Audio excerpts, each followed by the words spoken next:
የሞተችም አትመስል ግን ከስሯ መጥረቢያ አለ አስተኝቶላት ማለት ነው። መጥረቢያ እንደ ትራስ እንደ ትራስ ነው ተጠቀመላት። ከሞተች በኋላ በዱላ ሁሉ የዛኑ ቀን ማለት ነው በማንም እጃት ሞቺ በኔ እጅ ለፍቶቹ አንጂ እሷን ብቻ ሳይሆን የገደለው ልጆቹን እኛን ነው የገደለው። ደማችሁን ነው ማፈሰው እገላችኋለሁ ና ይላል። እንኳን ለዘመድ ይቀርና እሷ ለባዳ የምትሞት ሰው ነበረች። ደብዳቤ ጽፎ እንደነበረ እና በዛውም ለፖሊስ እጁን እንደሰጠ ነው። ይሄ እንዴት እንደተመታችም ሲስተማቲክ ኪሊንግ ነው ባይዘወይ አገዳደሉ ደም ብዙ የለም። ብዙ ተፈተናለች፣ ብዙ ዋጋ ከፍላለች። እኔ ምንም ያደረኩት ነገር የለም። እሷ የፈሰሰ ውሃ ሆናለች። አላገኛትም።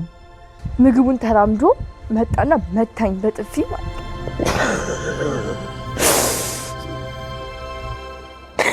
አንቆት እንደዚህ አንቆት ሶፋ ላይ አድርጎት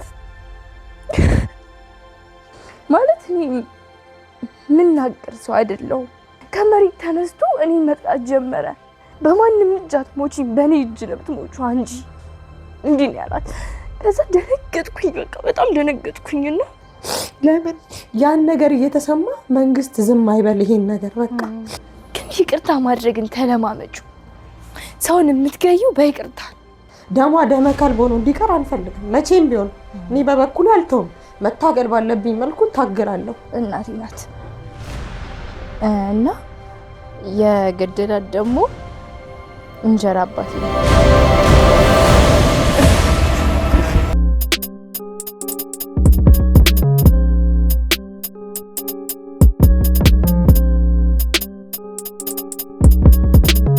የገዛ የትዳር አጋሯ እጅግ ዘግናኝና ለጆሮ በሚከብድ ሁኔታ በገዛ በ2 ዓመት ልጃቸው ፊት እንግዲህ በመጥረቢያ ገሏታል። ይህ ቅናት፣ ጸብና ጭቅጭቅ የፈጠረው አለመግባባት እንግዲህ እጁን ያለ ርህራሄ ለበቀል እንዲሰነዝር አድርጎታል። ይህንንም ድርጊቱን ታዲያ በወረቀት አስፍሮ ልጆችን ያለ እናት ቤተሰብንም ደግሞ ከልብ በማይወጣ ሀዘን ውስጥ በመክተት በአሁኑ ሰዓት ታዲያ የሞት ፍርድ ተፈርዶበት ይገኛል። ታዲያ ይህንን ከወራት በፊት በፈትለወርቅ ለማ ላይ የደረሰውን አሰቃቂ ወንጀል ያልሰማ ኢትዮጵያዊ የለም። ታዲያ ይህንን ጉዳይ ከቤተሰቦቿ አንደበት ያለውን ነገር እንዲሁም ደግሞ በማህበራዊ ሚዲያ ላይ ከሰማነው ነገር ውጪ ያለውን እውነታ ወደ እናንተ ለማድረስ ዛሬ ከስቱዲዮ ወጥተን ቤተሰቦቿ ወደሚገኙበት አዳማ ናዝሬት ነው የምንገኘው። ከነሱ ጋራ የምናደርገውን ቆይታ እንድትከታተሉ ከወዲሁ እጋብዛችኋለሁ። ዝግጅቱን እስከ ፍጻሜው እንድትከታተሉ የምጋብዛችሁ እኔ ሰላም ነኝ። አብራችሁን ቆዩ። በጣም ነው ላመሰግናችሁ የምፈልገው ቤታችሁ ድረስ እንድመጣ ስለ ፈትለወርቅ ያለውን ማህበራዊ ሚዲያ ላይ ከሰማነው ውጪ ከናንተ ከቤተሰቦቿ ደግሞ ያለውን ነገር እውነት ለመስማት ስለፈቀዳችሁ ቤታችሁ ስለጠራችሁን በጣም ነው የምናመሰግነው። እስኪ ካንቺን ጀምርና እንተዋወቅሽ ማለት እንበል። የፈትለወርቅ ከፈትለወርቅ ጋር ያለሽ ግንኙነት ምንድን ነው የሚለውን ስለሷም የተወሰነ ነገር ንገሪኝ እስኪ። እሺ፣ እኔ ስሜ አለም ለማ ነው። እንደ ፈትለወርቅ ታላቅ እህቷ ናት። ፈትለወርቅ ለቤቱ የመጨረሻ ልጅ ነች። ፈትለወርቅ ማለት በአካውንቲንግ ዲግሪ ያላት፣ በቋንቋ ዲፕሎማ ያላት በጣም ጎበዝና ብልህ ልጅ ነች። ለቤቱ ለመስሪያ ቤቱ ለኑሮዋም በጣም ጎበዝ ልጅ ነች። ለቤታችን ዘግና የምንላት ነች። ከቤታችን ጎበዝ የምንላት ልጅ ነች ፈትለወርቅ ማለት። ለኑሮዋ በተለይ ለኑሮዋ፣ ለልጆቿ፣ ለስራዋ በጣም ትጉህ በጣም ጎበዝ እና እኛም ሳይሆን የቢሮ ጓደኞቿ፣ አካባቢ ጎረቤቶቿ መመስከር የሚችሉ ነች። ገባች ስራዋ፣ ወጣች ቤቷ እና በጣም በጣም በጣም ለኑሮዋ ቤቷም ኑሮዋም ይመሰክራል። እኛ ስላልንም ሳይሆን ኑሮዋ ራሱ ያደረገችው በቤቷ ላይ ያላት እንትን እሱ ራሱ ይመሰክራል።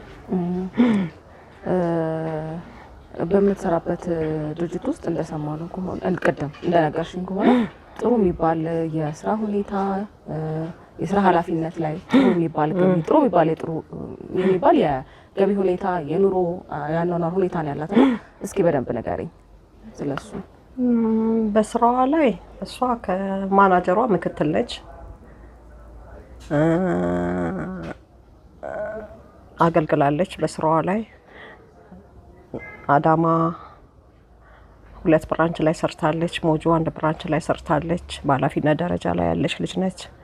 አሁንም ብዙ ጊዜ ስልጠና የምትወጣ ናት እና ሀገር ራሱ ከሷ ብዙ ነገር የሚጠብቅ ገና ብዙ ያልሰራች ብዙ ከሷ የሚጠበቅ ብዙ መስራት የምትችል እህታችን ነች እና ፈትለወርቅ ማለት ለኛ ጀግና ናት። በቃ ጀግና ናት።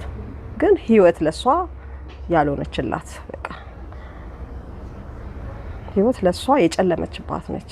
ብዙ ብዙ ብዙ ነገር ራሷን አስታማ ከኛም ደብቃ ከንትን ብላ ኑሮዋን ማሸነፍ የቻለች እኔ ታላቋ ነኝ። እኔ ከሷ መማር ነው እንጂ እኔ ለሷ ማስተምረው ምንም ነገር የለኝም። ይሄ ነው ምልሽ ነገር የሷ ድክመት ይሄ ነው ምልሽ ነገር የለኝም።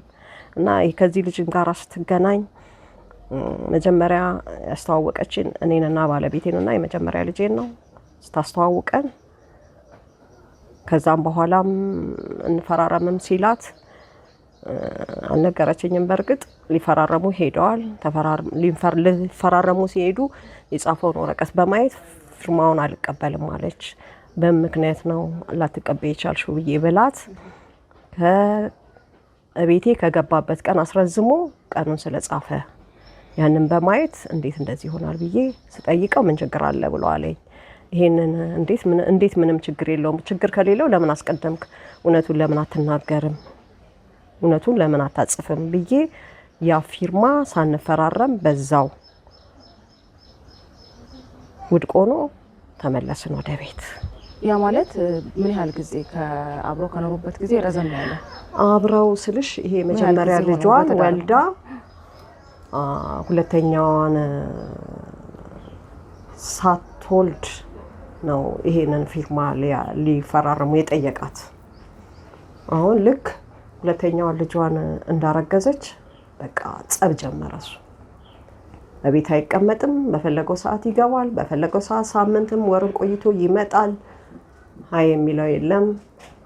በቃ እኔ እሷ እንደዛ በሆነ ሰዓት እርጉዝም ስለሆነች ሄዳለሁ። ለምንድን ነው ይሄ ነገር እንደዚህ የሚሆነው? እስከ መቼ ነው ምናምን ብዬ ስላት እንግዲህ ምን ላድርግ በቃ ምንም ብዙ ማውራትም አትፈልግም፣ ብዙ ምን እንትን እንድልም አትፈልግም። ከዛና አረገዘች፣ ምጧ ደረሰ፣ ወለደች። የምትወልድ ቀን እንኳን አልነበረም። እሷ ሰርጀሪ ልትሰራ አልነበረም አጠገቧ። ስለዚህ መጀመሪያውንም አብረው በትዳር ተጣምረው ዝም ብለው በፍቅር አንድ ላይ አንድ ቤት መኖር ጀመሩ እንጂ ምንም አይነት ህጋዊ ፊርማ ውልም የላቸው ማለት ነው። አላሰሩ የላቸው። በቃ ያ ነገር ይኸውልሽ በዛ ከሸፈ። በዛ ምክንያት ከሸፈ። ስለዚህ የነበራት ነገር እንዴት ነበር? ከሱ ጋር የነበራት ሪሌሽን አንቺ ምን ያህል ነው የምታውቂው ስለነሱ ትዳር በደንብ? አሁን አልኩሽ እኮ ይኸውልሽ የመጀመሪያ ልጇን ስትወልድ አብረው በሰላም ሲኖሩ ነበር። ሁለተኛ ልጅ መረገዙንም አይፈልግም። ከተረገዘም ጊዜ ጀምሮ እቤትም አይቀመጥም እንደባል። እንደገናም ልጁም ሲወለድ አጠገቧ አልነበረም። በችግሯ ሰዓት ወንድሜና የእህቴ ልጅ ነበሩ። ሰርጀሪ ስትሰራ ባል ካልመጣ መፈረም እንዴት ይቻላል ሲባል እህታችን አትሞትም እኛ እያለን ብለው ወንድሜና የእህቴ ልጅ ፈረሙ። አዳርኛ ሄደን አደርን። በጠዋት ግን መጣ። ከወለደች በኋላ መጣ። ያው አየ ወጣ። ወልዳ እንደገና በ3ኛው ወር ሽማግሌ ልኮ ገባ። ኦኬ። ተጣልተው ነበር? ተጣልተው ምን ያክል ነበር ማለት በመካከላቸው የተፈጠረው ጸብ? ከመቼ ጀምሮ ነው አንቺ በተለይ በምታውቂው በመካከላቸው ጸብ? በቃ ይሄ ሁለተኛ ልጅ ከተረገዘ ጊዜ ጀምሮ ሰላም የላትም። ከዛ ውጪ ሰላም ነበሩ በፊት ሰላም ነበሩ። ያ ልጅ ከተረገዘ ጀምሮ እስከ ውልደቱ ሰላም የላትም። ሰላምም የላትም። እንደ ባልም አብሯት አይዞሽም ይሄ ችግር አለ እስቲ ልርዳሽ ምናምንም አይላትም። ከዛም በኋላ ከተወለደ በኋላ በ3ኛው ወር ታርቆ ገባ። ከገባ በኋላ ሲገባ ሲታረቅ እህትየውና የእህትየው ባል እኔና እቺ እህቴ ሆነን ሽምግልና ተቀመጥን። ሽምግልናው ላይ ምንድነው እስቲ ያለው ችግር የበደልኩ ካለ ያጠፋት ካለ ጥፋት የለወቀው ብላ ጠየቀች እሷ። ከዛ ስትለው በቃ ይሄ ነው ብሎ እንዲህ መረጃ ያለው ንግግር አይናገርም። በቃ አታከብረኝም፣ እኔ ያልኳትን እሺ አትልም። ታዲያ ይሄ ለኛ ትዳር ምክንያት ይሆናል ሁሉ እሷ ብላ አለች። ከዛ እስቲ እናንተ ደግሞ የምታውቁትን ብለው እህቶቹ ጠየቁን። እህትየው ጠየቀችን። እኔ ምንም ስልሽ አንቺ ሰው ትዳር ላይ ሆነሽ ልጅ ከሰጠሽ ቤትሽ ሙሉ ከሆነ ሰርተሽ መግባት ከቻልሽ ጤነኛ ከሆንሽ ምንድነው የትዳር መፍረስ ምክንያቱ? እነኝ ካልጎደሉ ምንድነው? እና ይሄ ቤት ስትገባ አንተ ሙሉ ቤት ነው የገባኸው።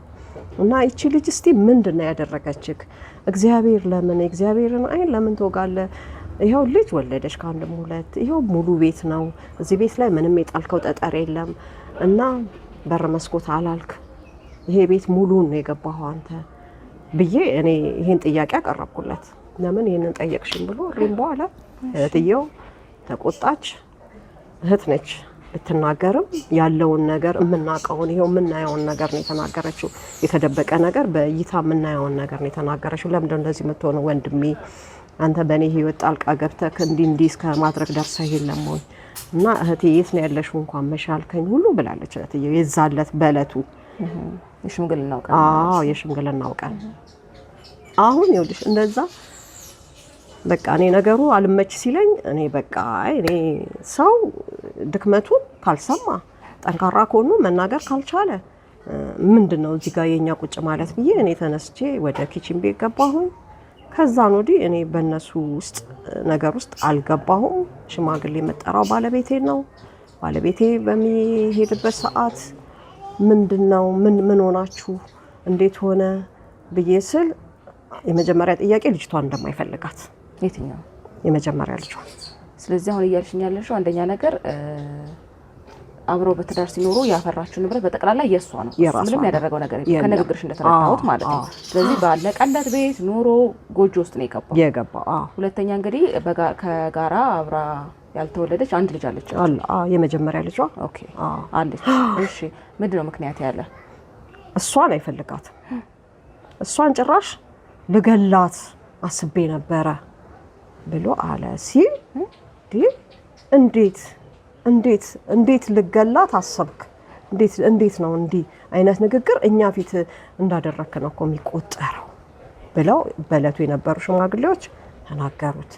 እና ከዛም በፊት በልጅቷ ላይ ጥቃት እንዳደረሰ የዱላ በዚቹ በልጇ ላይ እና ይሄንን ቤተሰብ ከሰማ ነገሩ መጥፎ ደረጃ ይደርሳል ተብሎ እኛ እንደተደበቀን ጎረቤት ሄዳ አድራ ጎረቤት እንዳሳከማት ዳግም ደግሞ ቄሶች ጋር ወስዶ አስምሎ አስገዝቶ እሺ ካላችሁ ብላ እሷ በቄስም በሽማግሌም ነገሩን ይፈታልኛል ብላ ሞክራለች። እኔ ጭራሽ የመጨረሻ ጊዜ እቤት መታ ነበር እኔ ጋር።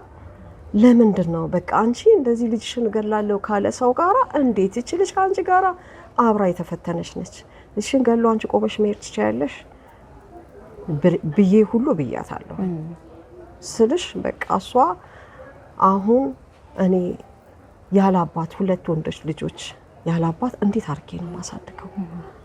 እነኚህ ልጆች አድገው ነገ ዜጋ ይሆናሉ ወይ? እኔ ጋር ሲሉ እሱ ጋር ሲሉ አጉል እስቲ እንደው ትንሽ እነኚህ ልጆች ነፍስ እንኳን ይወቁ እስኪ እስከዛ ልታገሰው እስቲ ትንሽ ቀን ልታገሰው ስትል እንግዲህ ከአንቺ በላይ እኛ አናውቅም እንግዲህ አንቺ እንትን በይ ብለን አልናት። እሷ ላይ ሆኖ ታሞ ወላ እሷ ፍቺ ደብዳቤ ልታስገባ ስትል እግዚአብሔር ምን ይለኛል፣ እግዚአብሔር ያዝንብኛል በእኔ ቢያንስ የሰውዬ ታሟል፣ ችን ሰርጀሪ ይሰራና ችን ሰርጀሪ ከተሰራ በኋላ የክስ ደብዳቤ እሰጠዋለሁ ብላ አለች። ለኛ ራሱ የክስ ደብዳቤ እሰጠዋለሁ እሱ ከዳነ ሰርጀሪ ተሰራ። ሰርጀሪን አስታመመችው፣ እቤት ገባ። ለ20 ቀን ያህል አስታመመችው፣ ዳነ፣ ስራ ገባ። ገብቶ የሳምንትን እድሜ ነው በቃ ይሄን ነገር ሲያደርጋት።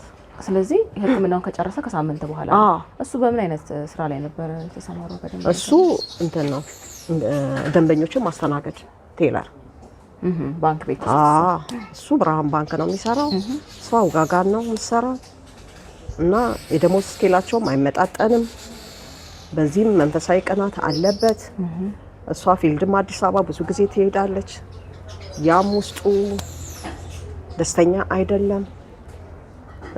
ሁለተኛ ደግሞ አብረው እየኖሩ እንኳን በዚህ በትንሹ ልጅ በቃ እሷ አምረራ በቃኝ እኔ ካሁን ወዲያ ብላ አምረራ እንትን ስትል ሲያስታርቋቸው በቃ እኔ እስከዛሬ ምንም ነገር አስቤዛ ምንም አልጠየቅም። ካሁን ወዲያ ግን ከታረቀኝ አስቤዛ ይስፈር በቃ ይሄንን ካላደረገ ጨራሽ አልፈልግም ብላ ስትል ድረስ ምንም አስቤዛን ቆርጦ አያደርግም። ልክ ይሄ ትንሹ ልጅ ተወልዶ ታርቆ ከገባ በኋላ ነው አስቤዛ መቁረጥ የጀመረው። እስከዛ ጊዜ ድረስ ግን እሷ ችላ ተሸክማ ነው የኖረችው እና ይሄ ባለበት እንደዚህም እያደረገችለት ነው እንግዲህ እሱ ያንን ከጊዜው በፊት የጻፈውን ደብዳቤ እንፈራረም ስትለው እምቢ አለች። ከዛን እሱ ሽምግልና በሚያስቀምጥበት ሰዓት ቤቱ ይሸጣል። ቤቷ ይሸጥ እኔና እሷ መስማማት የምንችለው ቤቷ ይሸጥ። ለምንድን ነው የሚሸጠው ሲል የበላይነት ይሰማታል። ቤቱ በእሷ ስም ስለሆነ ወይ ደግሞ ቤቱ የእሷ ስለሆነ ከዛን ሲላት እሷ ደግሞ ምን አለች መሰለሽ? ቤቱ የልጆቻችን ነው፣ ልጆቻችን ያርጉበታል። ቤቱ የኔም ያንተም አይደለም፣ ልጆቻችን ያርጉበታል። ስለዚህ ልጆቻችን የሚያርጉበትን ንብረት አንሸጥም። ቤቱ እንዳለ ይሁንና አንተም እኔም እንውሰድና ከባንክ ሌላ ቦታ ገዝተን እንስራ ብላ ሽማግሌ ላይ ምን ላይ ሰጠችው እንጂ እኔ ቤቴን አልሸጥም። ቤቴ ማለት የልጆቼ ማደጊያ ነው። እንዳልሹ እንግዲህ በሽምግልና አብረው ሲቀመጡ እሱ ይሄን አደረገችኝ ብሎ በራሱ ልክ ነኝ ብሎ በሚያስበው መንገድ ተናገረ። እሷስ የተናገረችው ነገር ነበረ? በሰዓቱ እንደዚህ ያደርገኛል ብላ የተናገረችው ነገር ነበረ? እሷ ይኸውልሽ ብዙ አትናገርም። እሷ እኔ አሁን ባለቤቴ ሲነግረኝ እሷን በቃ የጠየቅናትን እንቅጭዋን በቃ ይሄ አለ አይደለ ቤቱን ይሸጥ ይላል። አይ ቤቱ አይሸጥም፣ ቤቱ የልጆቻችን ማደጊያ ነው። እስቲ እናንተም ፈረዱ። እስቲ ምን ሆናችሁ ነው ለዚህ የደረሰ? እስቲ ጠይቁት እሱ። እኔ ቤቴ ውስጥ ያጣሁት ነገር የለም። እኔ ምን ሰራለሁ፣ እሱም ይሰራል። ልጆቻችንን እናሳድግ ነው የምለው። ግን እሱ ምን እንዳሰበ አላውቅም። በቃ ምን እንዳሰበ አላውቅም። ቤቱ ይሸጥ፣ እቺ ልጅም ትውጣ። እቺ ልጅ እንግዲህ ይገርምሻል። እቺ ልጅ እንደ ዘመኑ ልጆች እንኳን አይደለችም። ወጣች፣ ትምህርት ቤት ገባች፣ ልጆቹን ነው የምታሳድገው። ሁለቱ ልጆች ራስ በራስ ናቸው። ትንሹ ልጅ ደግሞ በጣም ያማዋል። በሚያማው ሰዓት ወደ ላይ የሚለው እንትን ነው፣ ደም ነው የሚተፋው። የሚያስታውከው ደም ነው። ያንን እንኳን ብዙ ዋጋ ከፍላ እስከ ጳውሎስ ድረስ ተኝቶ ወደ ጥቁር አንበሳ ሰርጀሪ ሊላክ ሲል ሊሞትም ቤት ይሞት በቃ አታሰሪው፣ ይሄን ልጅ አታስነኪው፣ አምጪው ብለናት ይዟ መጣች። አዲስ አበባ ብዙ ጊዜ አንድ ወር ያህል አስተኝተዋለች፣ አስታማለች እና ብዙ ፈተና ተፈትናለች እህታችን። ተይው እዚህ ቤት ሆና እንኳን አንድ ወቅት ላይ እንደዚሁ ደም የማያቋርጥ ደም ሲወርድ ከምሽቱ 3 ሰዓት አካባቢ ይዘነው እንሂድ ስትል ይዘሽው ሂጂ፣ እጄ ላይ ብር የለም አለች። በቃ እንደፈቀደው ይሁን ብላ ልጇን የነፍስ ይዛ ስትወጣ ጎረቤት ተከትሏት ይዟት ወጥቶ አስፋልት ላይ ሲደርሱ የቤት መኪና ለራሱ ጉዳይ ሲሄድ ያስቆሙና እባክህ ልጇ ታሞ ነው እርዳት ሲሉት እሷና ልጇን ይዛ ሆስፒታል ሄዳ ሰውየው የባንክ ማናጀር ነው፣ የአዋሽ ባንክ ማናጀር ነው አለችን። ግን ስሙን አታውቁም። ወዲያውኑ ብር የለኝም ልጄን በምን ላሳክም እባክህ እርዳኝ ስለዋለች 1200 ብር ሰጠኛለች። ከዛ እኔ እኮ የባንክ ሰራተኛ ነኝ እና እንትንን ስጠኝ የአካውንት እንትንህን ስጠኝና እኔ እልክልሃለሁ፣ እኔ አሁን በእጄ ብር ስለሌለ ነው በሞባይል ባንኪንግ እልክልሃለሁ አለችው። ስትለው በፍጹም በቃ እኔ እግዚአብሔር ላንቺ ባደርግ እንትን አይለኝም፣ ለእኔ በረከት ነው በተአምር አለች። በተአምር እኔ አጥቼ አይደለም በወቅቱ ብር በጄ ላይ ስለሌለ ልጄ ድንገት ስለታመመና አንተ ይሄንን ዋጋ ከከፈልክልኝ እኔ ላንተ ዋጋ መክፈል አያቅተኝም ብላ እሷ በሞባይል ባንኪንግ ለዛ ለሰውዬ ብር ከፈለች። ልጇን ይዛ ሆስፒታል ብቻዋን ያደረች ሰው ነች። ስለዚህ በዛ ሁሉ ነገር እሱ ምንም አብሯት አይደለም አብሯት አይደለም ነገር ይሄ ሁሉ ፈተና ብዙ ተፈትናለች፣ ብዙ ዋጋ ከፍላለች። በስራው ላይም ከባድ ቦታ ላይ ነች ያለችው። ብዙ ጊዜ ፊልድ ትወጣለች ስልጠና እየተባለ ያም ያበሳጨዋል። ቤቱም የግሏ መሆኑ ያበሳጨዋል። እሷ መጀመሪያ ማጨራሽ ይሸት ሲላት እሺ ብላው ነበር። በኋላ ፊርማውን አስቀድሞ ሲያደርግ ሀሳቡ ምንድነው በቃ እኔን ዜሮ ላይ ሊጥለኝ ነው ብላ በዛ ምክንያት ነው እምቢ ብላም ያለችው። ምን ያህል ጊዜ ቆዩ በትዳር? 5 ዓመት በትዳር ቆይተዋል። በዚህ በትልቁ ልጇ እድሜ ነው በቃ አብሮ ቆይ። እናንተ ምናልባት የሰማችሁት መቼም እሱ ሽምግልና ላይ ከተናገረው እሷም ለመናገር ከመኮረችው ያለውን ነገር ነው እንጂ በይበልጥ እሷ ምንም አትናገርም። እንደነገርሽኝ ከሆነ በጣም ድብቅ ናት። ብዙ ነገሮችን ወይ ፊቷ ላይ ወይ ሰውነቷ ላይ ማንበብ ነው እንጂ ይሄ ነው ብላ ከአንደበቷ ወጣ አትናገርም። መጨረሻ ምናልባት ህይወቷ ከማለፏ በፊት መጨረሻ ጊዜ አብራችሁ ያሳለፋችሁት ምንድን ነበር? እኔ መጨረሻ ጊዜ የማስታውሰው እሱ ታሞ ከሆስፒታል ሲገባ ቢወደኝም ቢጠላኝም እኔ እግዚአብሔር ይማረክ ልበለው ብዬ ያውን ከስራ ከመጣው ልጄ ጋራ ተነስተን ከቤት ወጥተን ልንሄድ ስንል እሷ እንዴት እንዳወቀች አላውቅም፣ ደውላ አለም አለች ወይ እየመጣሽ ነው ስትለኝ አዎ እየመጣሁ ነው፣ አትምጪ አለች። ተመለሺ በቃ ተመለሺ፣ አንድ ቀን ተሰብስበን እንጫወታለን በቃ እና ተመለሺ አለች። እግዚአብሔር ይማርክ ልለው እኮ ነው። አይ ተመለሺ በቃ አለች። በቃ እንግዲህ እግዚአብሔር ይማርክ ከጠላበት እሺ ብዬ ከኋላ ሌላ ነገር እንዳለ ገባኝ። ከኋላ በቃ እኔ ስልሽ ያኔ በሽምግልና ላይ ያችን ነገር ምን ጎደለብህ እባክህ ልጆችን አሳድግ፣ ከእግዚአብሔር መንገድ አትውጣ፣ እግዚአብሔር ላንተ አርጎልሃል፣ ተማርክ፣ ማስተርስን ያስክ፣ ልጅ ወለደችልህ፣ ቤት አላችሁ መኖሪያ፣ እስቲ እግዚአብሔር ምን ነሳችሁ እናንተ ምን አለ ተመስገን ብለህ ልጆቹን ብታሳድጉ ብዬ ያችን ነገር ለተናገርኩት ለምን እቺን ተናገርሽ? ሌላ መጥፎ ንግግር አልተናገርኩትም። በቃ ለምን እቺን ተናገርሽኝ በሚል እኔን አኮረፈኝ። እኔ ቢያኮርፈኝ መጥፎ ነገር ስላልተናገርኩት ኩርፊያውንም ከኩርፊያ አልቆጠርኩትም። ታሟል ይሄ ሰው፣ ሰርጀሪን የሚያክል ነገር ተሰርቷል። ጭራሽ ልደርልሽ ነው ያልኳት። እኔ አንቺ እንደዚህ ሆነሽ እንዴት ነው የምታድሪው? እኔ ልደርልሽ ፈትሉ ስላት አይ አያቅተኝም ኧረ ተይ ያንን ፎቅ መውጣት መውረድ ማችም ተይ ልደርልሽ ስላት አይ አያቅተኝም አለች። እውነትም እግዚአብሔርም ጥንካሬውን ሰጣት። እድለኛም ናት። ድኖ ወጣ። እንደ 20 ቀን አስታመመችው እቤት ታሞ ዳነ። ስራ በገባ በ10 ቀን ውስጥ ነው እንግዲህ ለዚህ እንትን የዳረጋት። እንዴት ነበር የሰማሽበት አጋጣሚ የእሷን ህልፈት? እንደዚህ አይነት አደጋ ደርሶ ሆዴ ይፈራል። እንደዚህ አይነት ስጋት አለብሽ? አንድ ቀን እንደዚህ ያላረጋት ይችላልሽ? ትፈሩ ነበር እንደ ቤተሰብ? እንደ ቤተሰብማ ይኸውልሽ ተደወለ። እሷ ራሷ ደወለች ወንድምየው ጋር ሞጆ ወንድም አለው አለማየሁ የሚባል ደወለችና እባክህን እኔ አልተመቸኝም ልጆቼን ላሳድግበት፣ ይሄ ሰው በጣም እየተፈታተነኝ ነው፣ ሌላ ነገር ከመከሰቱ ይሄን ሰው አስወጣልኝ ብላ ለወንድምየው ትደውላለች። ወንድምየው ይጠራና አንተ ምን ሆነሃል? እንግዲህ እሷ እንደነገረች ምን ሆነሃል? ካሁን ወዲያ እቺ ሰው ልጆቿን ታሳድግ፣ ቀጥ ብለህ ውጣ ይለዋል። ወንድምየው እንዳለው ወጣላና ከዛን በኋላ ደግሞ ያው አለ አይደለ መሀል ልጆች ስላሉ ያስታርቃሉ፣ ወንድምና የወንድም ሚስት። አሁንም ነገሩ የጦዘ እየከረረ ሲመጣ አሁንም ተደውልና እባክህን ስራዬንም መስራት እስከ አለመቻል ድረስ ደረስኩኝ፣ እባክህን አንድ በለኝ ትልና ለወንድምየው ትደውላለች። ይሄንን ትነግረኛለች እንዲያልኩት እና ምን አለሽ ብዬ ስላት እናንተ የራሳችሁን ምቾት ብቻ ነው የምትጠብቁ፣ ስለነኚህ ልጆች ህይወት አታስቡ ብሎ አለኝ። አለሽ እንደዚህ አሁን አለኝ።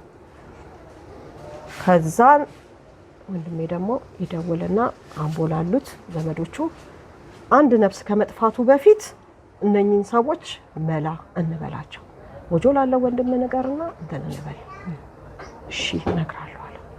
ይሄን ተናግሮ 2 ወርም አልቆየም እሷ እንግዲህ ስታልፍ ከዛ በኋላ አንቺ የዛን ቀን ህይወቱ ያለፈ ቀን እንዴት ነበር የሰማሽው? እኔ 2 ሰዓት ላይ እቹ የእህቴ ልጅ ትደውልና ፈትሉ ወደቀች አሉ ነይ ትለኛለች። ከዛን እኔ ወደቀች በቃ እንዲ ፐርሰናሊቲም በጣም ስለተጎዳች ምንም በቃ ልብስም ልቀይር አላልኩ ምንም አላልኩ። ብቻ ለታክሲ ብር ያስኩኝና መቅረሚያም ብቻ ለብሻለሁ። መጀመሪያም እንደዛው ተነስቼ ስወጣ ልጄ ልከተልሽ ላይ አትከተለኝ አልኩኝ። እኔ የሚታየኝ ምን እንደሆነ ታውቂያለሽ? የእውነት ወድቃ በቃ እዛ ሄጄ እሷን ትሪት ለማድረግ ነው። በቃ እየሮጥኩኝ ይሄ በህልም ውስጥ እንደምትሮጭ ሩጫ እሮጣለሁ። መድረስ አልቻልኩም ሮጥ። ከዛም ታክሲ ደርሼ ታክሲ ይዤ 40 ሜትሩን ዞሬ ግማሽ እንዳደረስኩኝ እቹ የእህቴ ልጅ ትደውልና ሞተች ትለኛለች። እዛ ሳደርሽ ገና ታክሲ ላይ ታክሲ ላይ ያለው በእንትን ባልኩበት እንትን እዛው ደረስኩኝ። ሲሄድ እሷ ወድቃ ኪችን ካቢኔት በኪችን ካቢኔቱ እንዲ ከርቭ ላይ በቃ እንዲ ከርቭ ላይ እንዲ ተኝታ እሷ መጥረቢያ የእንጨት መጥረቢያ ትራስ ይሄ ብረት በብረት መጥረቢያ ትራስ ሆኖላት ምንም አልለበሰችም። ስደርስ እንደዛ ናት። ይሄ ነው እሱ። ከዛ በኋላ የነበረው ነገር ምንድን ነበር? ምናልባት ከሱ ቤተሰቦች ሊሆን ይችላል፣ ከዚህ ከቤተሰብ ሊሆን ይችላል። በርግጥ በጣም ከባድ ነውና ምናልባትም ወይ ወዳችሁ ሳትወዱ ወይም ደግሞ እንደኛ ተፈሩ ስለነበረ በጣም አንድ ነገር ይፈጠራል ብላችሁ አንድ ቀን አንድ ነገር ይፈጠራል ብላችሁ ሰጉ ስለነበረ ምናልባት እንደነገር ከዛ በኋላ የነበረው ነገር እስኪ ንገረኝ። እኛ መጀመሪያ ፍራቻችን ሁለቱንም ይገላ ነው፣ እሷንም ልጅቷን። ግን አንቺ ምን ታደርጊዋለሽ? ሚስጥር አደረገችው እሷ ብዙም አትናገር። ከዛ እኔ ምን አልኳት መሰለሽ? የመጨረሻ እቺ ልጅ ትጠፋና አልኳት። እቺ ልጅ ትጠፋና አንቺም ሰው አትሆኝም እኛም ሰው አንሆንም ፈትሉ ተይ መላብጂ ተይ ብዬ ስላት እንዲም እንዳልኩት አንድ ቀን ጠፋች። እቺ ልጅ ጠፋችና እቺ ለምን ጠፋች ብላ ትደውልልኛለች። እቺ እህቴ ትደውልልኝ እኔ ደግሞ ለዚች ለእህቴ ልጅ ነገርኳት። ስነግራት ጠፋች። ከዛን ትሄዳለች እህቴ እቺ የእህቴ ልጅ ስላሴ እስቲ ቤተክርስቲያን ተደብቃ ከሆነ ብላ ትሄዳለች። ስትሄድ እቺው ማችቷ እህቴ ስላሴ በር ላይ ቁጭ ብላ ታገኛታለች። እቺ የእህቴ ልጅ ከዛ አገኘዋ ስላሴ በር ላይ ትለኛለች። ከዛ በቃ ወይ ወደ እኔ ነይ ወይ ወደ ቤትሽ ግቢ በያት፣ አጉል ሰዓት ነው ጨለማ ነው ስለ ልጄ ካልተገኘችማ አልገባ ትለኛለች። ከዛን ስትለኝ በቃ እዛ ወንጂ አባቷ ጋር ደዊ እኔ ስልኩ የለኝም ደዊ ስል ባለቤቴ ስልኩ ስለነበረው ደወለ። ሲደውል አልገባችም አልደረሰችም ይላል። በቃ ዋክን ከደረሰች ንገረን። አሁን ከዛ ነች የእህቴ ልጅ ከዛ ትወጣና ደግሞ ማርያም ፍለጋ ትሄዳለች። ማርያም እንደደረሰች አባትየው ይደውልና በቃ ደርሳለች እኔ ጋር ደርሳለች ይላል። ከዛም በቃ ተነስታ ወደ ቤቷ ትገባለች። በቃ ከዛን ጊዜ ጀምሮ እሷ ሚስጥር አደረገች። አሁን እሷ ከሞተች በኋላ ልጇ አሁን እኔ ጋር ናት። ለምን እንደዚህ ሚስጥር አስማለችኝ? የራሳችንን ችግር ራሳችን እንወጣ። በቃ ቤተሰብ በእኛ ነገር አይድማ። እስከ መቼ ነው በእኛ ነገር እንትን የሚሉት? ምንም ሚስጥርሽን ደብቂ ስላለችኝ ለዛ ነው ዝም ያልኩት። እንዲህ ደረጃ እንዲህ እስኪገላችሁ ድረስ እንዲህ ዝም ትያለሽ ለምን ብዬ አሁን እንደዚህ በጠፋይ ሰዓት አባትየው ሰማ። የዛች አባት መጣና ማስጠንቀቂያ ሰጣ። አንድ ልጄን ብትገል እኔም አንተም እዚህ መኖር አንችልም ብሎ ማስጠንቀቂያ ሰጣ ለሱ። አሁን እንግዲህ ያንንም ፈርቶ ይሁን የቀን አለመመቻቸት ይሁን ልጅቷ ያው ምንም አልሆነችም። እሷ ግን ያው አለፈቻት። ግን እሷ እኔን ይገላል ብላ ፍራቻ በውስጧ የለም። ልጄን ይገላል በቃ ልጄን ይገላል ውስጧ ሁሌም የሚፈራው። አሁን እንግዲህ በአንቺ በኩል ያለው ፍርድ ቤት ያው ሞት ላይ የተፈረደበትና አሁን ደግሞ ይግባኝ እንደጠየቀ ነገሮች እንዲስተካከሉ እንደፈለገ ሰምቷልና በአንቺ በኩል የሚሰማሽን ስሜት እስኪ በዛውም ለተመልካች መልእክትሽን እንድታስተላልፊና እዚሁ ላይ እንድናበቃ። እኔ ይግባኝ ጠየቀ ሲባል ምኑ እንትን እንዳሳዘነኝ ታውቂያለሽ? በእርግጥ እሷን ሲገላት ይሄ አላለ ቅጽበታዊ ግድያ አሁን አለ ተናደሽ የምታረጊው ነገር ቢሆን ይሁን ይሰማላለሁ ይግባኝ ይሰማላለሁ። ግን እሱ አስቦ የ1 ዓመት አይደለም የ2 ዓመት አይደለም። ይሄ ልጅ ህፃኑ ከተፈጠረ ጀምሮ ያሰበው ደብዳቤ ጻፈው ስቴፕ ባይ ስቴፕ ደብዳቤ ጽፎ ቢሮ አስቀምጦ በቢሮ ማህተም አሽጎ ቢሮ አስቀምጦ እቤት ገሏት እንኳን ሲሄድ እኔ ልገላት ያሰብኩት በ2016 ነው ያለ ጀግና ነው እኮ እሱ። ሰውን ለመግደል አንቺ እቅድና ፕላን ታወጫለሽ? እንደዚህ ያሰበ ሰው እንደዚህ ያለመ ሰው ለሱ ይግባኝ ጥያቄ የሱ ነፍስ አሳዘነችው የሱ ነፍስ አሳዘነችው። እሷን ሲገላት የ2 ዓመት ህፃን ልጅ ነው አጠገቧ እያለ አሁን የ2 ዓመት ህፃን ልጅ ትላንት እኔ ለሱ እዛ አጃ እያፈላሁኝ ከመሳቢያ ውስጥ የሆነ ብረት ስቦ አባ እማን በዚካ ግድል በቃ እስካሁን ከአይምሮ አልጠፋም ይሄ የ2 ዓመቱ ህፃን ልጅ እና ይሄንን ሲያደርግ ለዚህ ለህፃን ልጅ ያላዘነ ሰውዬ ዛሬ የሱ ነፍስ አሳዝናው ይግባኝ ማለቱ በጣም እንኳን እኔ እሱ አይደለም ለሱ የሚተባበሩት ሰዎች በጣም ነው ያዘንኩት። በጣም ለምን አንቺ ድንገት ሰው ሊያልፍብሽ ይችላል አውቀሽም ሳይሆን ሳታውቂ ሊያልፍብሽ ይችላል። ይሄ ግን አልሞ አስቦ የህክምናውን ፍርድ ቤት ስንሰማ የህክምናውን ውጤት ስንሰማ እዚህ ላይ ተመታ እዚህ ይሄ በተደጋጋሚ ለአንድ ሴት ልጅ ይሄንን ሁሉ ውርጅብኝ ሲያወርድባት ያላዘነ ሰውዬ ዛሬ ደግሞ ለሱ ይግባኝ ተብሎ መቆሙ ራሱ አንድም ያሳዝናል፣ ሁለትም ያሳፍራል፣ ሶስትም ወንድ ልጅ በሴት ልጅ ላይ ደግሞ እንደዚህ አይነት ጭካኔ እኔ እንጃ። በቃ ስልት ያለው አመታት በቃ እግዚአብሔር እንኳን ቢያተርፋት እንዳትተርፍ በእግዚአብሔር እርዳታና በሐኪም እርዳታ እንኳን ብትተርፍ እንዳትተርፍ አድርጎ ነው እህታችንን የገደላት። በሰዓቱ በመጥረቢያ ነበረ። በመጥረቢያ ማለት አንገቷን ነው ምንድነው የትኛው ያካል ክፍሎች ነው የመጣው? አንገቷንም መቷታል። እሺ ይሄንንም የግራ ልቧን ጎንና ጎኗን እንግዲህ እዛ ፍርድ ቤት የተነበበልን የሰማነው ከሐኪም ማስረጃ ከአስክሬኗ የመታት በደንደሱ ነው። እኔ እንግዲህ በዘንጉ ሳይሆን በደንደሱ ነው።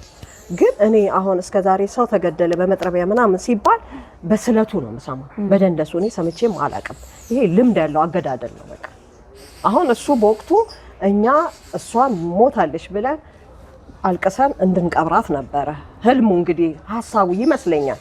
ግን ሐኪም ከዚህ ከጳውሎስ ነው እንደገና መረጃ መጥቶ እሷ ስርዓተ ቀብሯ የተፈጸመው እና ውጤቱን ስንሰማ ግን ሰምቼም አላውቅም። እኔ ተደርጎም አያውቅም። ወንድ ልጅም እንደዚህ አይቀጠቀጥም። እንኳን ሴት ልጅ እንኳን የወለደችለት የ2 ልጆች እናቱ እና አንቺ አልመሽ ሰውን ለመግደል እቅድ ይዘሽ የ2 ዓመት እቅድ ተይዞ ሰው ይገደላል?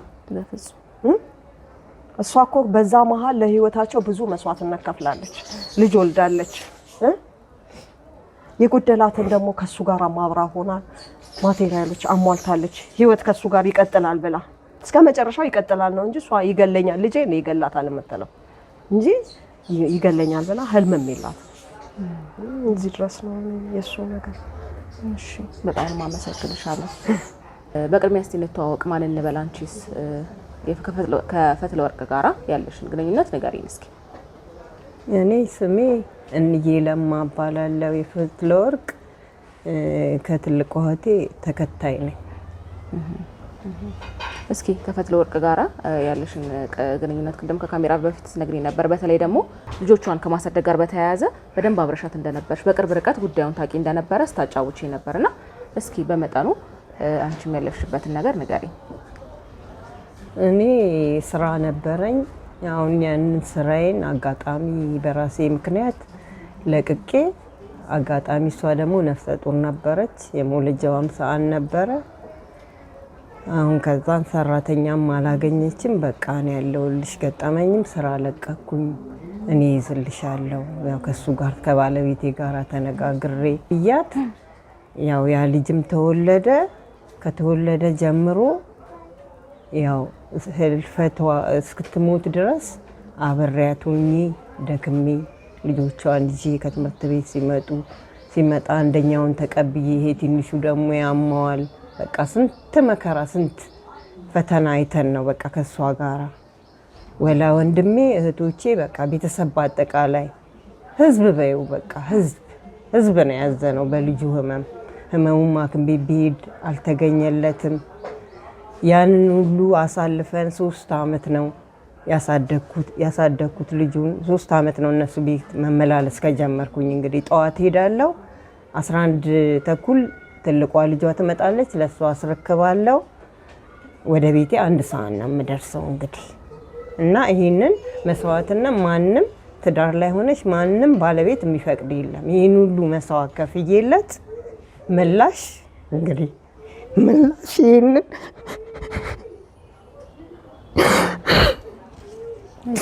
ይሄንን ሰጠኝ። በቃ እኔ ከጓደኞቿ እንዳትለይ እኔ አሳድግልሻለሁ በቃ እዛ ሆና 10 ትደውልልኛለች። እነሱም በላ ልጇ አልበላ እያለች እንትን ትላለች። በቃ መስዋዕት ታምሜ ከሷ ጋር በቃ ስትታመም ልጁ ሲታመም ታምሜ ይሄን ሁሉ ከፍዬለት ከፍለንለት መጨረሻ ይሄንን ማድረጉ በጣም ያሳዝናል። ይሄ ተደርጎ ተሰምቶም የማይታወቅ ነው።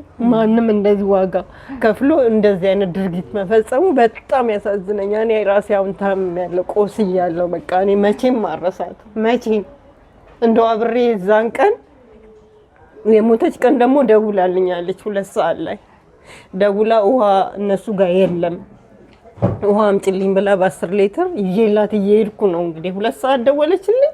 ስደርስ 2 ከሩብ ይሆናል እንግዲህ ሞቷል ነው በቃ። እኔ ወድቃ እንደው ቴራዞኑ አዳልጧት ተደፍታ ነው እንጂ እኔ እሱ ይገላታል ብዬ በአንጀት በጥጌም አላስብም። በቃ አላሰብኩም። በቃ እኛ በቃ የሆነውንም አናቅም። የዛን ቀን በቃ ድንገታዊ ቅጽበታዊ ስለሆነ በቃ የምንሆነውን ነው በቃ እስከ ብዙ ጊዜ ራሳችንንም አናቅም። በቃ ልጁ አሁን በቃ ሁሌ እንዳነሳት ነው በቃ ማዬ ምትት ድፍት መታት ይላል በቃ። እና ይሄና እሱ ምን አይነት ሰው ነው እንዴ? ይሄ ሰው ነው እንዴ? ሰው አይመስለኝም። የሰው ፍጡር መልኩን አሳምሮ በቃ ቁመናውን አሳምሮ የኛ ዋጋ መክፈል ይሄ ነው ወይ ምላሹ? በቃ ሀገር ይሄ ምላሽ ህጉ ተፈርዷል። ህጉ አስደስቶናል። በቃ እውነትም ፈርዷል። ይሄን ህግ በቃ የዓለም ህዝብ ይስማ። በቃ እውነታዊ ፍጻሜ እንዲያገኝልን በቃ ለሌላው ማስተማሪ እንዲሆን በዛ በቃ የሴቶች መብት ይከበርልን። በቃ ጩኸታችን ይሰማ። በቃ እህታችን አልፋለች። እኛ እንረሳትም እስከመቼም። ግን ይሄ ነገር ይብቃ ይቁም። በቃ ይሄ ነገር እውነት ፍርዱ ይሁን። እነሱስ ምን ብለው ነው እኛን መተው እዛ የሚያዩት? እነሱ ሰው አይደሉም እንዴ? እና ይሄንን ነገር የሚያቀርቡልን በቃ እና ህይወት አይደለም እንዴ እዚህ ጋር ያለፈው? መኪና እኮ አይደለም ገይቶ የገደላት። ይሄ አስቦ አቅዶ ደብዳቤ ጽፎ እንዴት በቃ አልሞ ስለሆነ ህግ ይፍረደው። ዓለም ህዝብ ይስማው ይሄንን ጉድ። አቤት አቤት ይበል። ነግለኔ ነው በቃ እኛ ይሄንን ነው የምንፈልገው። እና ልጅቷንም እኔ እንደዚህ በመመላለስ ሰዓት ማታ ላይ ነው እንግዲህ ደብድቧስ ጎረቤት ነው ያደረችው እቺ ልጅ። በምን ምክንያት ነው የሰማሽው ነገር ነበር? ምንድን ነው? በቃ ልጅቷ ላይ ከባድ ጥላቻ አለበት። ከባድ በቃ ከቤት ሁሉ እንድትወጣ ብሏል። በቃ ለአባትየው ሁሉ ለሷ አባት ደውሎ ለምን አትወስዳትም ብሎ ብሏታል። እሷ ደግሞ ከሷ ጋር መከራን ምንንም አብረው ነው ያሳለፉት። ይሄን ቤት ሲሰራ ምንም ሁሉም ነገር አብረው ነው በቃ። ልጅቷም እንዲህ የምትባልም ልጅ አይደለችም፣ ለዘመኑ ልጅ አይደለችም። ታሳዝንሻለች። በቃ ስደርስ ተመታ እዛ ናት ገና ክንቤል አድራ እንግዲህ ማታም ሕክምና አላገኘችም። ምን ጋር መቷት ነው? አይኗ ላይ እሺ አሁን ስደርስ ደሟም አልቆመም። ነይ ሂጂ እስቲ እዛ ጎረቤና ብላኝ ሄጃለ። አይኗ አብጧል፣ ደሟም አልቆመም። በቃ እኔ እንደሞተች ነው በቃ ያልኩት። ከዛ እኔ ሰፈሩ ሰው ተይ በቃ ለእህትሽ ስትይ እህቶችሽም ወንድምሽም እንዳይሰማ በቃ ለእህትሽ ተይ አንዳንድ ያጋጥማል ብለው ለመኑኝ። በቃ እንዴት የልጆቹ ሞግዚት ትመታለች ወይ እናት ትመታለች? እናቷን እንደመታ ነው እኔ የምቆጥረው። ይሄንን አልኩኝ። ከዛ ያቺው ልጅ ሐኪም ቤት ወስዳ አሳከመቻት። ያ ነገር ተደፋፈነ ቀረ። አጋጣሚ ወንድሜ አንድ ቀን በሳምንቱ ሲመጣ ያያታል። ሲጠይቃት ልጅቷም ለመሸፈን ብላ ፓፓዬ ወድቆብኝ አለች። አሁን ካለፈ በኋላ አልሰማም። እኔ ነገርኩት ይሄ ነገር ቢሰማት አንድ ነገር ቢከሰት ብዬ ነገ አሁን ነው እንደምንነግረኝ ህግ ሳሳውቃችኋል አለኝ። አላሳወቅንም በቃ አለ። እንዲህ ነው እና አንቺ ቢያንስ ስለሱ ስለገዳዩ በአንቺ በኩል ተሰሚያቸው የነበራቸው ነገሮች ወይም ደግሞ በአጋጣሚ ቤትም የሚሄድ እድሉ ስላለሽ የምታያቸው ነገሮች ምን ነበሩ? በቃ እሱ ያው ምንም ሰላሟንም አይሰጣትም። እሷ ምን ሰውነቷ ራሱ እኮ አልቋል። እኔ አጥንቷን ነው እንጂ የቀጠቀጠው ደሟን መጥቶ በቃ እሷ አትናገርም። በውስጧ ነው ቅጥል የምትለው። እሷ ራሷ ልትወድቅም ደርሳለች። እንኳን እንዲህ በመጥረቢያ በጥፊም የምትመታ አይደለች። ለፊ ደካሚ፣ ለሰው ሀሳቢ፣ ለደሃ ሀሳቢ፣ በቃ ለቤተሰቦቿ ሀሳቢ። እኔ እህቴም አይደለች ልጄ ናት። እሷ እንደ ልጄ ነው ማለት በቃ ታናሼም ናት፣ እንደ ልጄ ናት። በቃ አትከብደኝም በቃ እና ይሄን ሁሉ መስዋዕትም የከፈልኩት አንቺ ባለ ትዳር ሆነሽ 3 አመት ሙሉ ማን ባል ነው ሂጅና እንደዚህ ፈጽም የሚለው የሚያደርገው? ሰራተኛ ትቅጠር ነው እንጂ የሚለው። እኔ ልጁም ስለታመመ እንደው መስዋዕት ልክፈል ትምህርት ቤት እንኳን እስኪገባ ብዬ እንግዲህ የምመላለሰው እየሮኩ ጠዋት መሮጥ ማታ መመለስ እና እሷ ከመልፋት በቃ እህል እንኳን አትበላም ብታይ። በቃ ለልጆቿ በልተው የሚጠግቡ በቃ ልጅ ሁሉም ይወልዳል። እኔም አሉኝ 2 ልጆች። እንግዲህ የእሷ የተለየ ነው በቃ ለልጆቿ ያላት ኧረ በልተው የሚጠግቡ አይመስላትም። እሱ ግን ደንታ ቢስ ነው። ለልጆቹም ልጅም አይፈልግም። እሱ ንብረት ላይ ነው በቃ ልጆቹንም አይወድም። ታሞ እሱ እንደዛ አንቺ 200 ብር እንኳን ለታክሲ አንጣ ሲባል የለኝም ብሎ እንግዲህ ባዳ አስፋልት ላይ ወጣ ነው እንግዲህ ኃይለ ማርያም።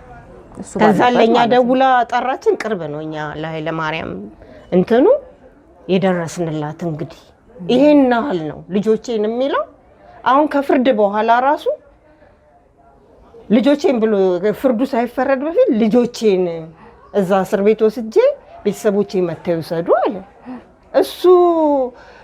እሷ ፊት ልጁን የገደለ ለልጆቹ ያስባል ማለት ነው። እኔ የሰው ፍጡርም አይመስለኝም። እኔ ብቻ ይሄ በጣም ድንቅ ነው እንደው ልጅን ያክል እንግዲህ ይሄው ልጁ አሁን አይምሮ በቃ እንግዲህ የ2 አመት ልጅ የ2 አመት ከ4 ወሩ ነው እንዲህ ይናገራል ሲባል ሰው ጉድ ነው ያለው። በቃ ጉድ በቃ ይሄን ያክል ነው እንግዲህ እሱ ንብረት ላይ ነው በቃ ማንንም አይፈልግም። በቃ ያንን አጋጣሚ ከህይወቷ ከማለፉ ምናልባት አንቺ ለመጨረሻ ጊዜ ያገኘሻት እኔ በቀን እንገናኛለን። በቃ ሰኞ ተገናኝተናል። እኔ በቀን ሄዳለሁ። እሱንስ አግኝተሽ ታውቂያለሽ ለመጨረሻ ጊዜ? ለመጨረሻ ጊዜ ያገኘሽው መቼ ነው? ለመጨረሻ እሱን የተገናኘ ነው ሕክምና ላይ ያለ ታክሞ ሆስፒታልም ጠይቄዋለሁ። ሄጄ ከሷ ጋር አብረን አስታመነዋል። ከዛም በኋላ እቤት ከባለቤቴ ጋር ሄደን ጠይቀነዋል።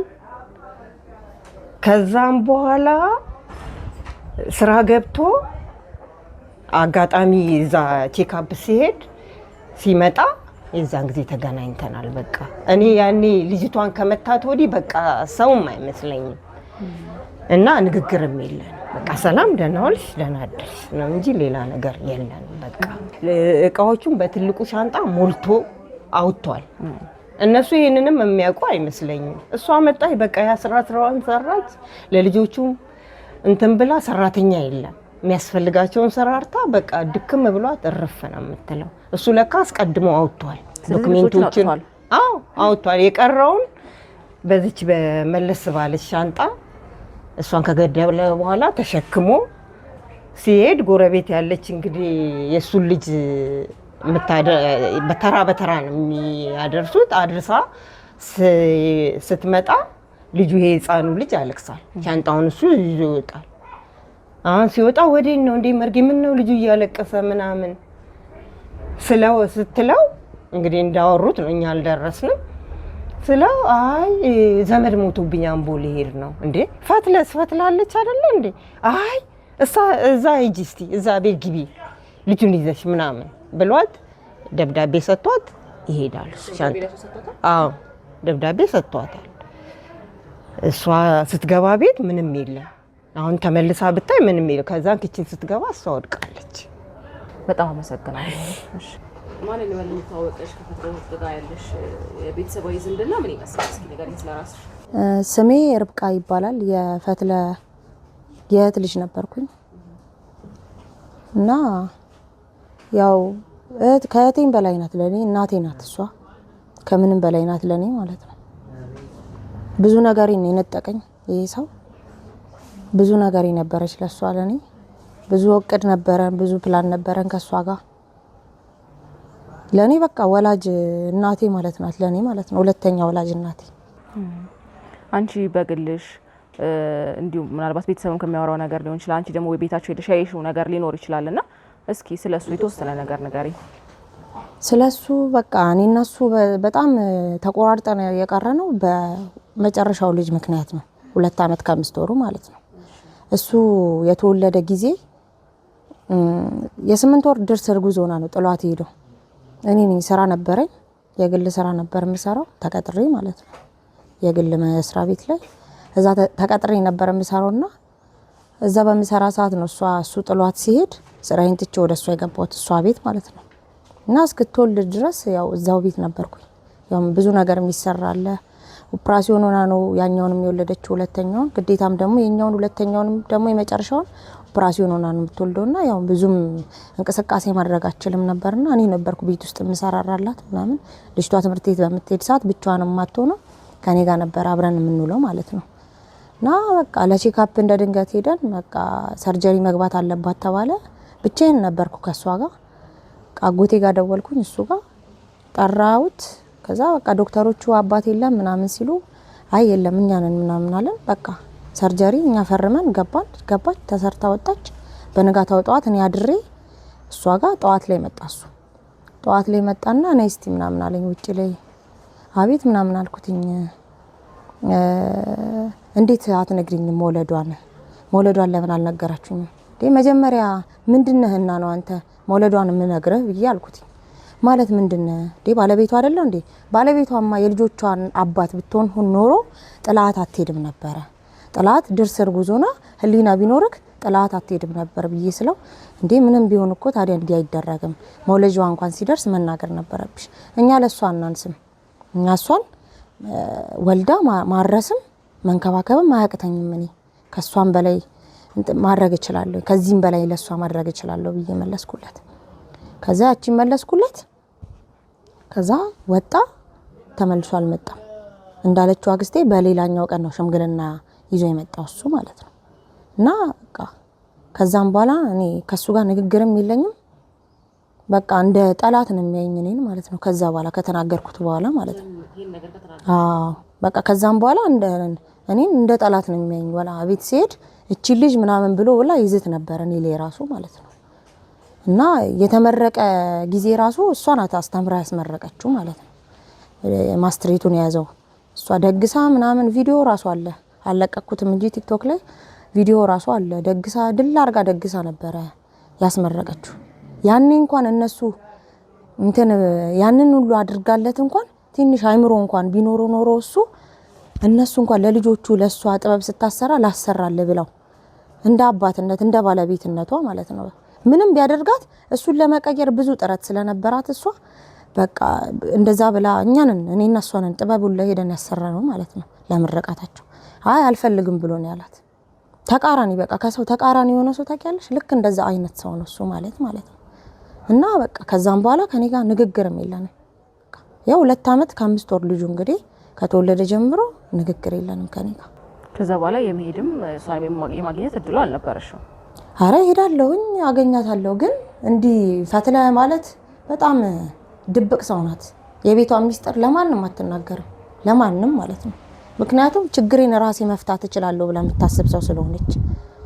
ግን እሱ በየሰፈሩ እየዞረ በሚያወራው ወሬ ለሱ እንዴት ነው ለገዳይ ሰው እንዴት ይደግፋል? ለገዳይ ነበረ። አሁን ከሞተች በኋላም ስሟ አላረፈም። እሷ ሰው እንኳን ሲሞት እኮ ስለዛ ሰው ሞት ሳይሆን ስለ ጥሩነቱ ነው ሰው ሲሞት የሚነሳው። ግን ፈትለ እንዲያረገች እያሉ ነበር ሲያወሩ የነበረው። ካረፈች በኋላ እንኳን ስሟ አላረፈም። ገብቶሻል? ምግብ አትሰጠውም፣ ምግብ ትከለክለዋለች ቤት ውስጥ። በቃ እንደ ባል አታከብረውም። ባል በባልነቱ ይከበር ይችላል። ግዴታ እንደ ድሮ አስተሳሰብ እግር ማጠብ ምናምን ለሱ ሽር ጉድ ማለት እኔ ይሄ የማይታሰብ ነገር ነው ሲጀመር ማለት ነው። ግን ከሚባለው በላይ ክብር ሰጥታ ከሚባለው በላይ ነበረ ስታኖረው የነበረው ማለት ነው። ገብቶሻል? በቃ የሚያስፈልገውን ሁሉ በቃ እሱ እንዲቀየር ብዙ ነገር እሷ እንትን ብላለች፣ ጥራለች በጣም። ግን እሱ የሚለወጥ አይነት ሰው አይደለም። ልጆቹንም የሚወድ ሰው አይደለም እሱ። በልጅ ፊት በ2 ዓመት 5 ወር ልጅ ፊት መግደል ማለት ልጅንስ ስለሞት ማስተማር 4 ዓመቱ ነው ስለሞት እኔ ሞታለሁ እያለ ያወራለታል። እኔ ሞታለሁ እሺ ስለሞት ልጅን ራሱ ማስተማር እሱ የተማረ ሰው ሆኖ እንደተማረ ሰው ነው እንጂ ማሰብ ያለበት ልጅን ምን ማለት ነው ስለሌላ ነገር ስለወደፊት ስለ ጥሩ ነገር ነው እንጂ ለልጅ የሚወራው አይምሮ ውስጥ የሚቀረጽ ነገር እንዴት ስለሞት አይወራም። ለልጅ ሞትን ሁላ ነው ለልጁ ማስተማር። እሱ ይሄን ያክል አረመኔ ጨካኝ የሆነ ሰው ነው። ለእንደዚህ አይነት ሰው ይግባኝ መጠየቅ ማለት ምን ማለት ነው? እንደውም ጭራሽ እኮ እሱን ማወገዝ መጣል ነው እንጂ የነበረበት ይግባኝ የጠየቁትም ሰዎች አካሎች ጭራሽ ለሱ ይግባኝ ጠይቀው እዛ ጋር ለሱ ጥብቅና መቆም ማለት እኔ እውነት ይሄ በእግዚአብሔርም ዘንድ ኃጢአት ነው እውነት በጣም ማለት ነው። ምናልባት የሰማሽው አብሮ በሚኖሩበት ሰዓት ወይ ሲዚት ሊሆን ይችላል ወይ ጉዳት ሳይደርስ ሊሆን ይችላል እንዲሁ ከአንደበት የሚወጡ ቃላቶች እነሱን እናትንም ልጆችንም የሚጎዳ ነገር ዛቻ፣ ማስፈራሪያ ካለ እኔ ይኸውልሽ በባህሪ ትንሽ በጣም እንትን ስለሆንኩኝ ግልፍተኛ በጣም ንዴታም ስለሆንኩኝ የጂ መናገር እንትን በቃ ሰበብ ውስጥ ትገባለች ይላል። ለኔ ብዙ ነገር አይነገረኝም ይደበቀኛል። እና በቃ የመጨረሻ ጠፋች የተባለ ቀን ነው ለኔ ተነገረኝ ማለት ነው። ሄጄ ስላሴ ፈለኳት፣ ማርያም ሄጄ ፈለኳት። እናትየውን ስላሴ ጋር አገኘው ስታለቅስ ፈትለን ማለት ነው። ቀን ነው። ከዛ ፈትለ አብሬሽ ልሂድ የሆነ ነገር እንዳያደርግሽ አባትየው ጋር ከተባለ በኋላ ማለት ነው የሆነ ነገር እንትን እንዳይፈጠር አብሬሽ ልሂድ ስላት አይተዩ ደግሞ የሆነ ነገር ተፈጥሮ ካንጂ ጋር የሆነ ነገር ጠን እንዳይመጣ ከኔ ጋር ጥል ስለሆነን ማለት ነው ብላለች። በቃ ችግር ካለ ደውይልኝ ችግር የለውም ብያልኳት ልትሞት በቃ 15 ቀን ምናምን ሲቀራት እኔ ትንሽ አሞኝ ነበር ያን ሰሞን ደግሞ ማለት ነው። ከዛም በኋላ በቃ ያን ቀን ነው እኔና እሱ የመጨረሻ አብረን ያሳለፍነው እኔና እሱ ማለት ነው። በቃ ወላ ቪዲዮ ኮል አጎቷል ልጅ ሁላ አውርታታለች።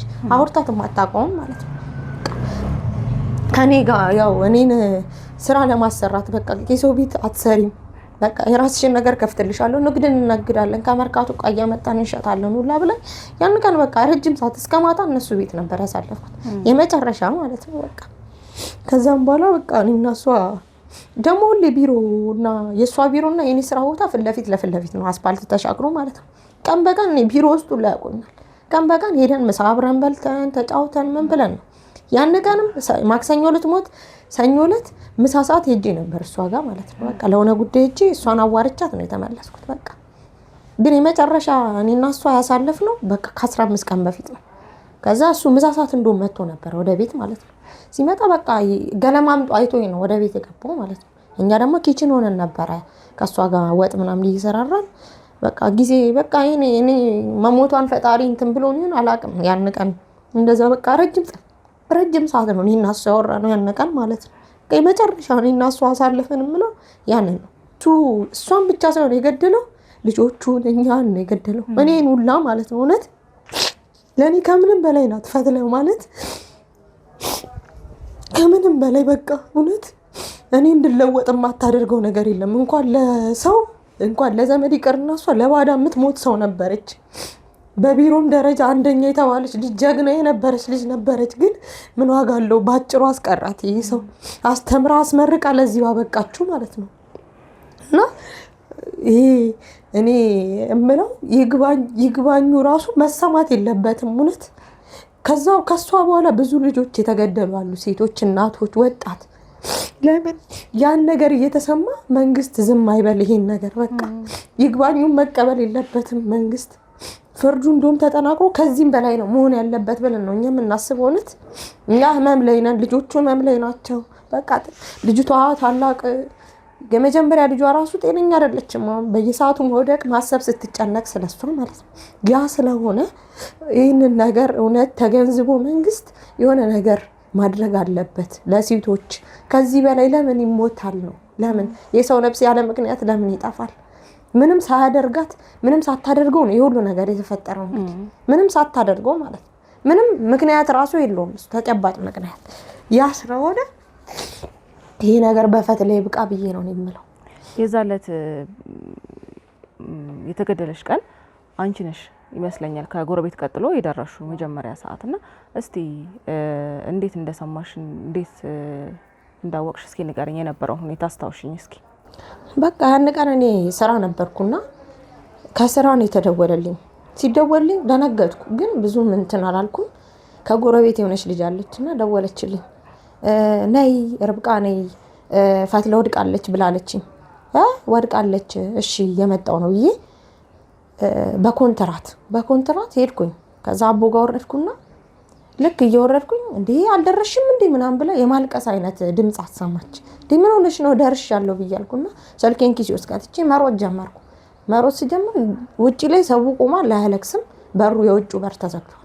ቀጥታ የውጭን በር ገፍትሬ ገባውና ሳሎን ስገባ ተከትሎኝ 2 ጎረቤቶች መጡ። ከዛ ምንድነው ምናምን ብዬ ስላቸው አይ ፈትለ ወድቃ ነው። ታዲያ የት ናት ምናምን ስላቸው አይ ጎረቤት ናት፣ ቆይ ቁጭ በይ እስቲ ተረጋጊ ምናምን ብለዋል። ከዛ ቁጭ አልኩ 1-2 ደቂቃ ምናምን። ከዛ ዝም አሉ። ምንድነው አትናገሩም እንዴ ብዬ ተነሳውና ሻወር ቤት፣ ሽንት ቤት፣ መኝታ ቤት፣ የልጆች መኝታ ቤት ስፈልጋት የለችም። ወጣኝ ወደ ውጪ። ስወጣ ውጪ ላይ ሰዎች ቆመዋል። ከዛ ፖሊስ ነው እጄን ይዞኝ ገባ። ከዛ እኔ አልገመትኩም፣ ኪችኑ ተዘግቷል። ኪችኑ ሁላ አልሄድኩም። እኔ ኪችኑን ከፍቶ ሲያሳየኝ ወድቃለች እሷ እንዲህ እንደመተኛት ማለት ነው። ከዛ ደረጃውን መውጣቱ ላቃተኝ። ከዛ ደገፈኝና ደረጃውን ወጥቼ ሰዓት ተኝታለች እሷ። የሞተችም አትመስልም፣ ግን ከስሯ መጥረቢያ አለ አስተኝቶላት ማለት ነው። መጥረቢያ እንደ ትራስ ነው የተጠቀመላት። ከዛ ፈትለ ብዬ ስላት ዝም አለችኝ። ከዛ ምንድነው ብዬ ላነሳስል እንዳታነሻት ብለዋል። ከዛ እጄን ጎትቶ አስወጣኝ። ከዛ በኋላ እኔ የሆንኩትንም አላውቅም በቃ።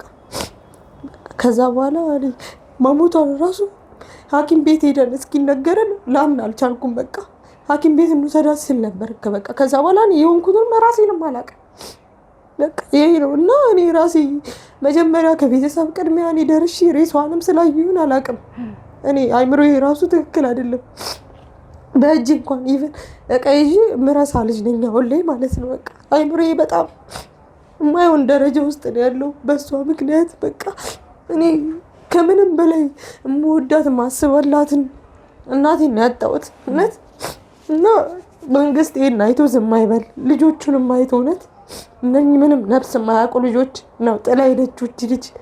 እኛ ምን አይነት ስቃይ ውስጥ እንዳለን እኛ ነን የምናውቀው። ከቤተሰብ በላይ ማንም የሚያውቅ የለም። ውጭም ማንም ሊያውቅ አይችልም እኛ ካላወራን በስተቀር ማለት ነው። እና ይሄን አይቶ እንኳን መንግስት በአጸደቀው ህግ መሰረት ይሄንን ህግ መሻር የለበትም ብዬ ነው የማስበው።